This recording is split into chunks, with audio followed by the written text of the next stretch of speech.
My guest today is Bert Rock. Bert is the marketing lead and practitioner of Arcane Magic at Quenta, which we'll learn all about today. It's a derivatives platform, essentially. Welcome to the show, Bert.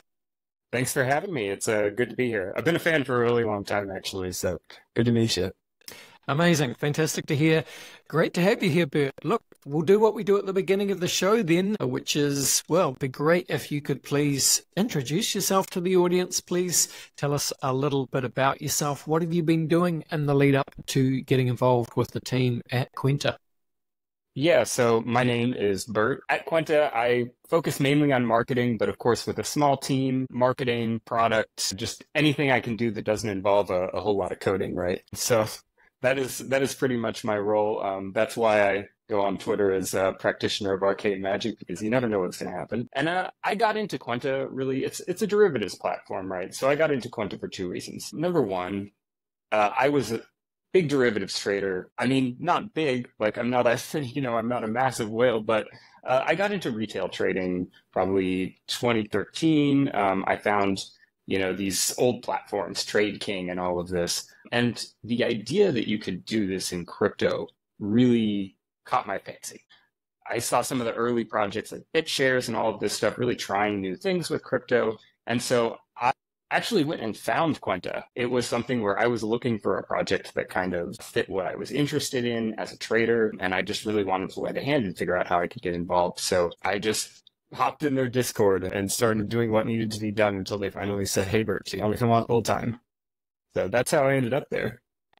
I love it. Look, that's the best way to get involved with a project, and it's obviously a very common story in crypto. But if you use the product or the platform or the service or the token, whatever it is yourself, then you're going to be much more inclined to be able to add some value to that project, right, Bert? Exactly. There's no replacement for passion. You can learn a skill, you can't learn passion. Exactly. All right. Well, just, while we're here at the top of the show, Bert, just expand a little bit on, what Quenta is, who it's for, the kind of derivatives that it is possible to trade, because, I suppose it's fair to say that derivatives trading is a little bit of a niche, even within the trading niche. So just explain what Quenta is, what platform it's on, all that kind of stuff. All right. Yeah. Derivatives, they actually are getting a lot more popular. The main derivative that you'll see is perpetual futures. So that's really where we're starting with Quenta. Perpetual futures are, if you're not familiar, kind of a simple derivative to understand because it's purely leverage, right? You can get 2x exposure up to x exposure your money. And these products can be used for a lot of different purposes. So maybe you just want to take a directional bet and only use a small amount of your capital. Maybe you want to hedge something else. Since perpetuals are both long and short, let's say you have a large staked ETH position and you can't unstake your ETH to sell it, but you think maybe the market has topped. Well, you can use perpetual futures to short and lock in those profits. So it's a really, really flexible tool. And derivatives overall, the thing that really drew me to them, right, is that derivatives can be anything. It's really just an agreement between two parties for a particular payoff. So that's why, you can do options and all this stuff. And, we've actually experimented with that a little bit at Quenta. I think perpetual futures are really the products that everybody wants right now. So that's where we're focusing. But in the past, we've integrated options exchange. This was Lyra that we integrated. We work with other liquidity providers. So We've experimented with options and you can create all kinds of interesting payoffs. So right now, Quenta's focus in this kind of landscape is to find this on-chain liquidity and present it to people in a way that's very easy to interact with. So you don't have to go, to Etherscan and go directly to the contracts. You can actually go and just interact with these things through a very simple UI that has all of these creature comforts you might find on a centralized exchange.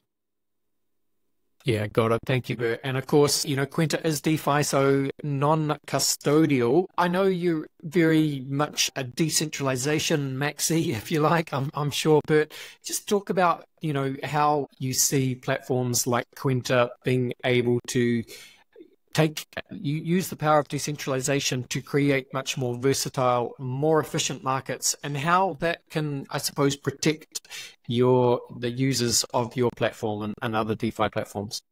Yeah, so that's a great question. I think everybody is familiar with the cautionary tale of FTX, right? This is my mom knows about FTX, right? So everybody is really familiar with what can happen when you leave your funds somebody else to hold. And trustlessness is kind of the reason I got into crypto, that and just kind of anybody being able to step in and build. So I think anybody who's interested in cryptocurrency, anybody who believes that it has value, should also kind of inherently, fundamentally believe that you shouldn't be trusting another party with your funds, and you can completely own your funds. Now that's the goal here, and I think the advantages are very clear with something like FTX. But the other really interesting advantage is because you can kind of code anything into a smart contract.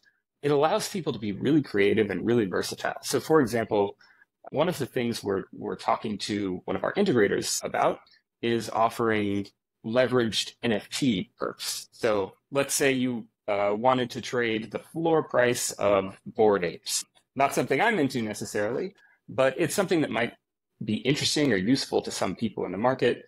So this is something where you can spin it up without even having a formal relationship with a market maker, these kind of traditional entities that you need on a centralized exchange. You can actually go spin up the contract and say, hey, if you as a user are interested in market making this, just deposit in this vault and you're able to market make this product that other people can trade. So that's why you can see all these versatile things coming out of it where, people can permissionlessly make any market they want. And you see this with prediction markets and all kinds of things. And really these interesting payoffs are more what I'm into, but it can be anything you can imagine. Yeah, I mean, that's well said, Bert. And look, that's a great point. So expand on that possible then in terms of what people can do in DeFi now, maybe even in the future is, not possible perhaps in the more traditional financial system. Yeah, so I have a great example. Right now on our exchange, we just launched this product that's kind of interesting, which is squared perpetuals.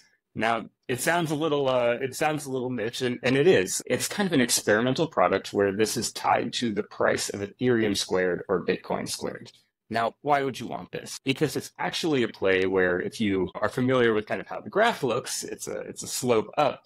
It's actually a play that's more long volatility, like an option or something like this. So it's a very unique thing that you might use. Let's say if you're a big DeFi head and you are into providing liquidity on places like Uniswap or something like that, you might use this product as a hedge because one of your biggest dangers is volatility. So if you can long a product that pays off when there's volatility, you can hedge that volatility risk in the pairs that you're in on Uniswap.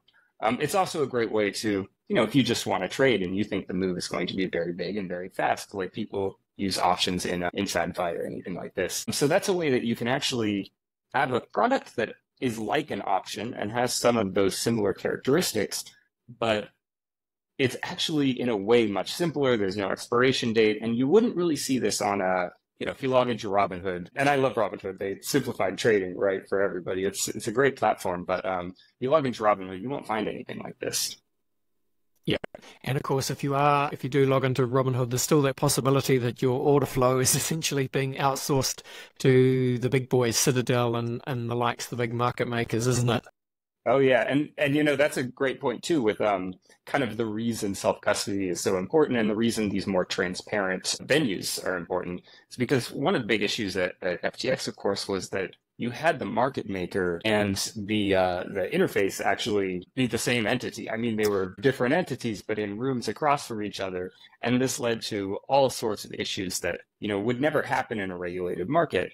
Well, it's difficult to regulate crypto because even if you try locally, people can just go elsewhere. So you really have to solve that problem in a different way, I think, moving into the future. And the way you solve this problem is to have everything on chain where you know the rules, right? You can still create rules that are unfair, but it's impossible to hide that if there's smart contract code out there, right? Anybody can read and say, all right, I understand what I'm getting, and you're going to get exactly what it says in code.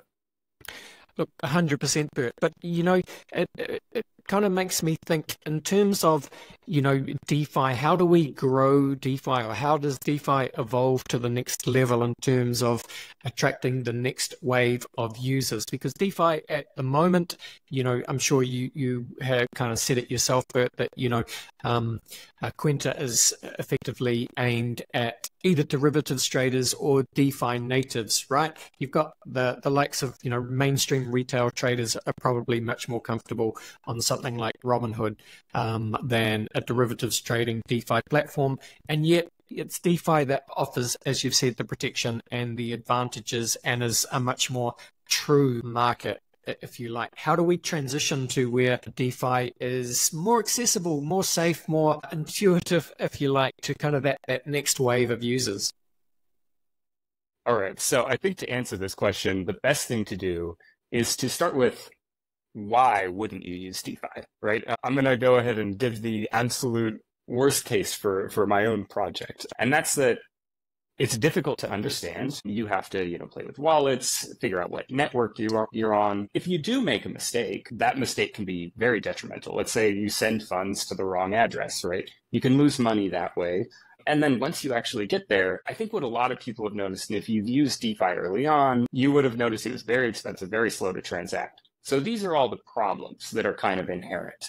And I think the issue ends up being, how do we solve these problems? Because once we can solve all these problems for the user, it becomes just purely a gain on their part. If it was the same ease of use as Robinhood, the same kind of speed of performance, and it was, it was a sure thing that you could play with your money without accidentally sending it to the wrong person. If you had all these tools available in DeFi, it would just purely be more things that you can use, and more tools is always better if there's no downside.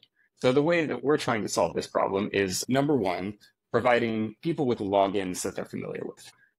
I like using a wallet, use MetaMask, Rabby, Rainbow, all these wallets, and it's great to learn how to use these tools. But let's say you just want to log in with your Google account. You should be able to do that. And there are ways that you can abstract all this away from the user. So under the hood, you still have all these same advantages. It's still self-custody. There's still a wallet and an Ethereum address for you, which is how you get all these advantages.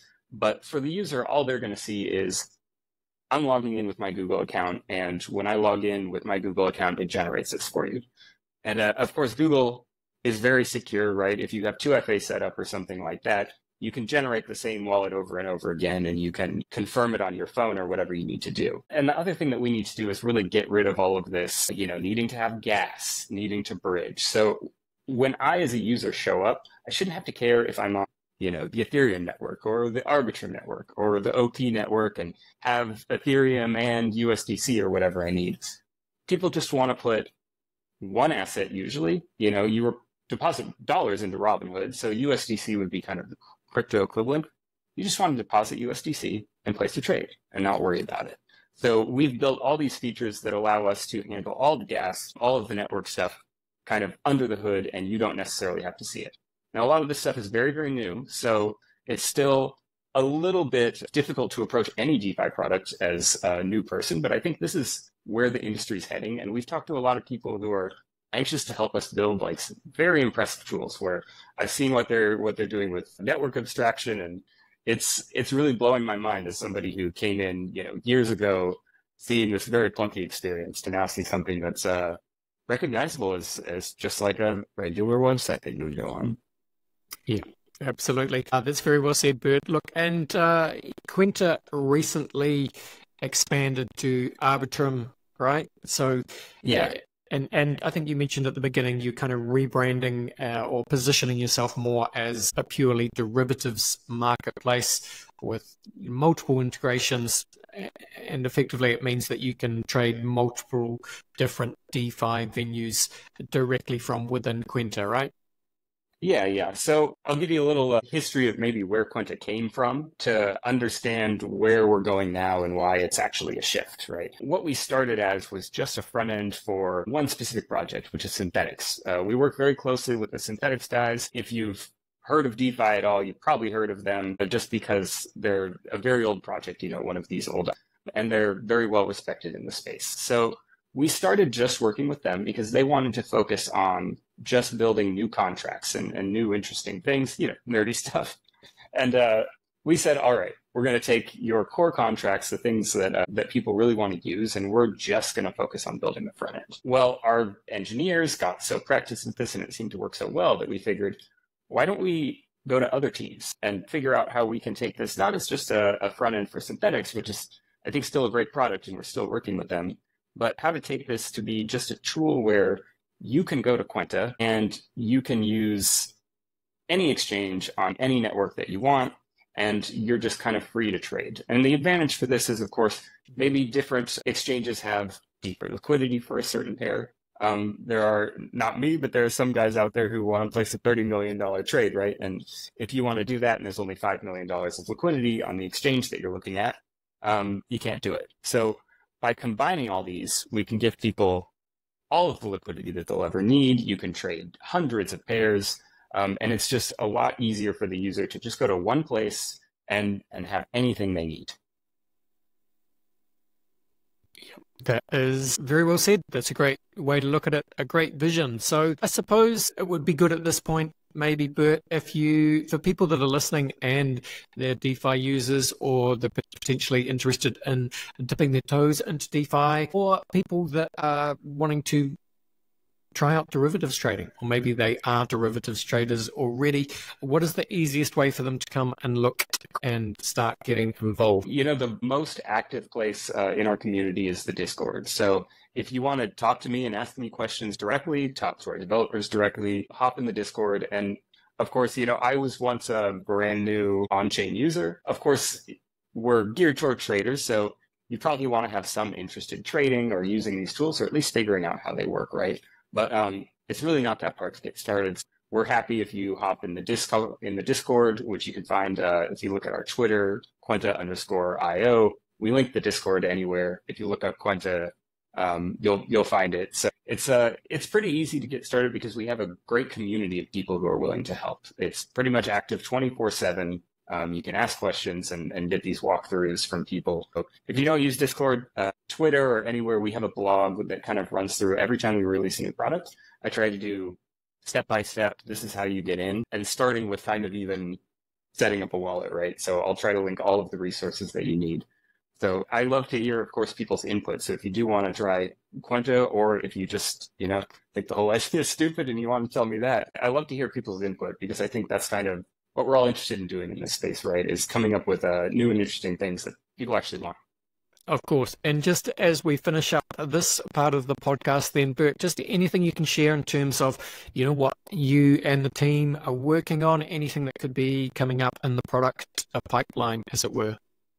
Yeah, so a lot of the things that I mentioned, some of them we have already begun working on. Like if you go to Quenta right now on Arbitrum, our Arbitrum launch has this one-click trading feature where you don't need to sign transactions in your wallet anymore. I've been using this a lot lately. It's great because I, of course, came from trading where every single time you make a transaction, you have to get a little wallet pop up in the corner and sign it and do all this stuff. So the one-click trading with no need to have gas for each transaction is pretty incredible. And then the features that are kind of coming up are our social login that I mentioned before. All of this stuff is in the pipeline. We'll have a larger Arbitrum expansion with multiple projects. So we got proposals from GMX Gains, and we have Synthetics launching. So if you're familiar with DeFi, you know that Gains and GMX and Synthetics are all kind of the big three perps products that you might want. So we're going to have all of those coming in pretty soon. I'm pretty excited about all of that.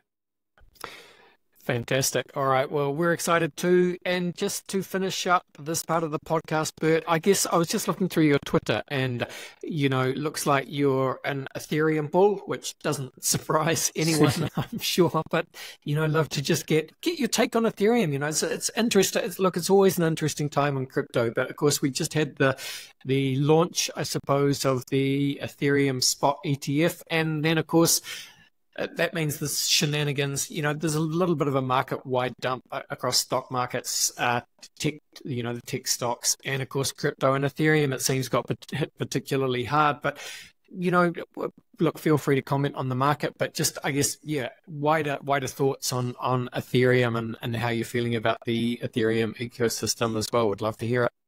Yeah, you're speaking my language now. I love to talk about Quenta, but markets are really kind of my passion, right? I think what's happened lately is kind of I like to make a lot of jokes when the market does things that are unexpected or fully expected. We know people can get very emotional in the markets. In fact, that's really what you're doing as a trader is you're kind of predicting the emotional reactions of other people and trying to figure out, okay, how can I be more logical than emotional? And I think with the ETF launch, a lot of people were really expecting Ethereum to go up, but the thing is, you have that classic buy the rumor, sell the news. And this is because what happens is people have an expectation of something. People like the speculation aspect, and so they buy this thing. And the minute the launch actually happens, the catalyst that everybody was waiting for, well, that's your point to sell. That's the end of your trade. So I think this was kind of an exaggerated move. It caught a lot of people off sides, including me. I actually had a long open. I figured this time it's different, right, with the ETF launch, and got very quickly stopped out. So I think this kind of temporary volatility in the markets is entertaining and expected. But I think long-term, what we're seeing is this ETF launch, and including the Bitcoin ETF launch, it really means that crypto is becoming more widely accepted. And we're seeing a lot of interest from traditional institutions and people really using Ethereum as kind of a global settlement layer for just about anything. So I think overall, it's a really exciting time to kind of be in this market. And I think what's really going to be interesting in the next few months, I don't have any strong political opinions, but I think the drama of the US presidential election is going to lead to a lot of volatility, a lot of interesting things to trade. I think recently, a lot of people were really sure that Donald Trump was going to win, and the market seemed to really like that. The crypto market especially seemed to think that he was the friendlier candidate. I think as time goes on, I think like all the market had Donald Trump at 80% likelihood. And I think we all know now that 80%, even if you still think the guy's going to win, 80% might have been a little bit lofty. I think it's going to be a very serious race. And I think as people kind of reposition for what they expect the regulatory environment and all this to be, you're going to see a lot of opportunity for trading, because I think, it's not quite sure what's going to happen. Everybody for a minute thought, all right, this guy's going to win. We're going to have rate cuts. Everybody's going to long into that. But I think it's going to be more exciting than that. I think it's going to be a lot more exciting. So strap in and be prepared. Yeah, look, I could not agree more, but some great points there. I think, yeah, the 80% Trump likelihood on Polymarket was way over. To be fair, though, if that was against Biden, it kind of made sense a little bit. But yeah, it seemed like Trump would have beaten Biden, but the game has changed now, and obviously it will be much more tight. I think one of the big questions is how, whether Kamala Harris can make any noises towards becoming more friendlier to crypto or not. Seems a bit of a tough one for her, but I think people would certainly like to see that. For the meantime, the Donald, it'd be great to see by the time people hear this, of course it'll be old news, but it'd be great to see what Donald says at the Bitcoin conference tomorrow. I think he's due to speak. So look, just amazing to see presidential candidates one way or the other engaging with the crypto ecosystem. But yeah, exactly. I think it's difficult to say what if we get a President Kamala, and I love that we're talking about U.S. politics, and everybody around the world understands this is kind of the battleground, right, for the regulatory environment.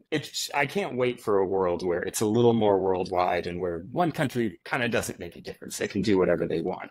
I fully believe in people locally being able to do whatever they want and run their governments however they want.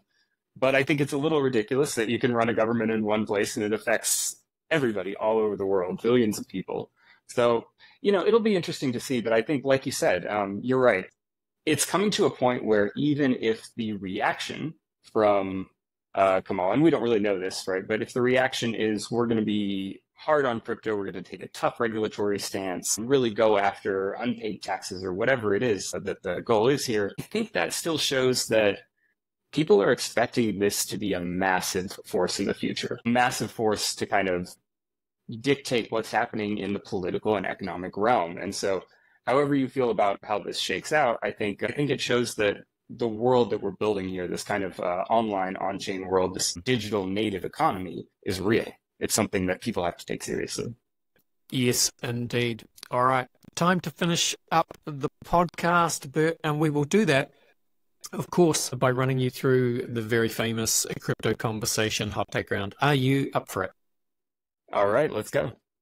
Let's go, Bert. Just going to run some questions at you. Just want your kind of quick, snappy, quick fire, hot take style answers. Question one for you is, of course, let's see what you have to say. Where would you say that you sit on the Bitcoin maximalist to multi-chain opportunist spectrum? I would say surprisingly 50-50, even though I don't engage with Bitcoin at all and I don't hold Bitcoin. I think it's very clear that if larger institutions, governments, and different entities like this want to hold crypto, Bitcoin is kind of the natural choice, right? So I think there's a use case for Bitcoin that's not replaced by anything else at this point. But I certainly think the digital economy will be vast, and so I would hate to put it all in one place. Yeah, makes perfect sense. Okay, what would you say then, Bert, is your firmest conviction crypto opinion?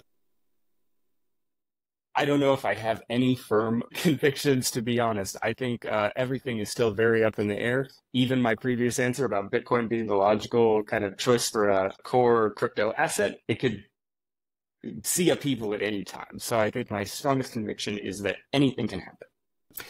Couldn't agree more. All right. Well, I guess on that note, Bill Gates famously said, Bert, that we tend to overestimate what we can accomplish in 2 years and underestimate what we can accomplish in 10 years. 10 years is a long time, but let's say, DeFi, Quinta, what does it look like in 10 years' time? I would say DeFi as a whole looks exactly like traditional finance. I think they become the same thing. I think in the future, there is absolutely no, 10 years down the line, there's no distinction between them. And these settlement layers become kind of the default for how money is handled. Quinta in particular, well, I would love to say that we become the default place for derivatives trading, but there's a lot of interesting projects out there. So, definitely if you're interested in derivatives, go check out all of the stuff on Arbitrum. There's some great stuff, some really mind-blowing stuff out there. I love it. All right. Well, William Gibson, sci-fi author, he said that the future is already here. It's just not evenly distributed. With that in mind, Bert, can you think of an example of the future being here right now, but most people aren't aware of it? Crypto kind of is it. Crypto kind of is the thing that is here, but a lot of people don't know how to interact with it. A lot of people don't really understand it. I was talking with my parents about it a lot, and they have no interest in it, right? They're retired. It means nothing for them. Because their lives are kind of already set up. But yeah, I think over time, these kinds of tools will get into more people's hands. It's hard to imagine that 10 years ago was really when cell phones started blowing up worldwide, or smartphones, excuse me. The smartphone not very long ago was not in most people's hands. And I think that's what really changed the game for crypto and a lot of different things in the tech sphere. When you can communicate instantly with video and all of this stuff, it's a whole game changer, and we're still seeing the effects of that right now. Yep, very much so. And it brings us nicely to the final question, which is, what is your favorite science fiction book, film, or TV show? Ooh, I really like Brave New World. I really enjoy Aldous Huxley, and I think the way that book played out, if you're not familiar, there are kind of multiple approaches in the future that people are taking to this totalitarian and authoritarian, but actually very pleasant kind of lifestyle. Some people are very into it. It's, free drugs and free sex and all of this stuff that kind of was a part of the counterculture movement in the 60s. If you keep thinking that out, where does this lead? And I think I like the fact that this book seemed to not really draw a conclusion about what was right or what was wrong. Right. It really pointed out some things that modern users or modern readers might find a little bit strange, like the kind of factory creation of babies, so to speak. But yeah, there were kind of upsides and downsides to each lifestyle, and I think that's something that's missing from sci-fi, is the idea that there isn't really this one messiah that's going to lead you to the truth, right? Things have upsides and downsides, and you kind of have to weigh this in yourself. Yeah, look, that's a great selection, Bert. And of course, Brave New Coin, publisher of this podcast, was in fact named after Brave New World. And you know what? Yeah. When I gave that answer, because it's the lightning round, of course I didn't even think of that, but there you go. I'm glad you're a fan. Yeah, and what I like about Brave New World, of course, 19 the two famous dystopian kind of sci-fi futuristic novels written around the same time, and I don't know, was it 1940s, 1950s, when 1984 by George Orwell, and of course Huxley's Brave New World were written, and they just present total opposite visions of the same dystopian future. But of course, yeah, as you kind of said, the Brave New World version of the future is where we just essentially amuse ourselves to death, where there's so much pleasure and distraction that everything just kind of becomes meaningless. And funnily enough, you could argue that, the world is headed more in that direction, and yet we still have the elements of the surveillance society from 1984 as well. So we kind of have the worst of both of those visions. They're just becoming more intense every year, which is quite frightening, and no one really thinks about it that way. I think that's a good observation, but I think where Brave New World really hit the nail on the head is that the aspects of our surveillance society that are really this, very 1984 like kind of totalitarian influence, they're so mundane. You hear about these things once, you have the Panama Papers get leaked, or you have some other big data stuff, and you figure out all of this stuff that's kind of going on behind the scenes, and then a week later, nobody cares, and you just accept it. And there's just and you kind of have to. Like, I had this feeling when I first started realizing that everything is on CCTV, right? Anywhere you go outside in public in a major city is recorded, and you can't really hide your face and hide your identity, and AI will identify you and track you anywhere you go. And at first that seems very scary, and it does seem dystopian, but in a way, it's almost like this inevitable thing. So, like, why would you fight the inevitable? If you can capture every moment all the time, somebody's going to. So you just have to, in a way, learn to live in a world, and it does become mundane. It's interesting. I don't know what to do about it. You just kind of have to enjoy the ride. Yeah, look, you said it just then, Bert. You just have to kind of enjoy the ride, and I think that's the crucial part of living in a world where exponential technology is advancing, let's say, faster than the human mind was kind of designed to cope with. All you can do is learn to enjoy the ride and kind of surf the waves, because otherwise you'll just have a terrible time. Yeah, I mean, look, we're only here for a short period of time. Maybe someday somebody will figure out how to cure death or something like that. But we're only here for a short period of time, and I have a feeling that by the time I'm done with my life, the world's going to look very different, and I'm not quite sure how. So AI is a really interesting thing. I feel like I can't quite wrap my head around it. I use ChatGPT like every day, so I understand what it does and kind of where it's going. But to imagine what the world looks like when a computer can kind of think for itself, right? It's quite the upheaval. It's going to be very interesting. Interesting indeed. Look, this is a nice place to finish off. Bert, it's been a lot of fun talking to you today. Thank you so much for coming and spending some time with me and with us. Just to close out the show, again, tell people where they can find you on Twitter, X, or wherever else you like to hang out online, and of course, where people can go to learn all about what you and the team are building with derivatives trading at Quenta. Yeah, so you can find me. I'm on Twitter or hanging out in the Quenta Discord all the time at BertRock69. You can find Quenta at Twitter, Quenta_IO, or if you just search Quenta in the search bar, you'll find it. And yeah, it would be great to have, people kind of come in and give their opinions. We're a community-driven project. We have, total decentralized governance, and you can probably tell I'm a decentralization maxi. So really, we want people to get involved at every level of this thing and actually have the community build the trading platform. So if you're interested in this at all, please come find me and give me your ideas. You'll be taken seriously. Awesome. Thank you so much, Bert. All the best, and bye for now. Have a good one. Thank you.